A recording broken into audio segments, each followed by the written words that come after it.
Sino po ang naniniwala na isang araw, alaala na lang ang payo ng mga magulang mo sa'yo?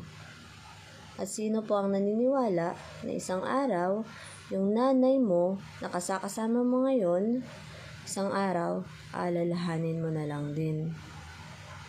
Hindi kayo forever na magkasama.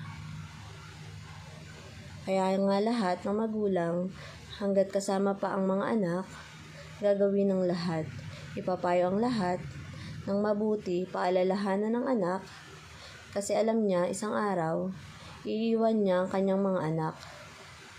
Kaya nga napakapalad mo ngayon kung may magulang ka pa nakasama na nagpapayo sa'yo, magulang ka pa na nagpapaalala sa'yo, kasi one day, wala na yan sa tabi mo.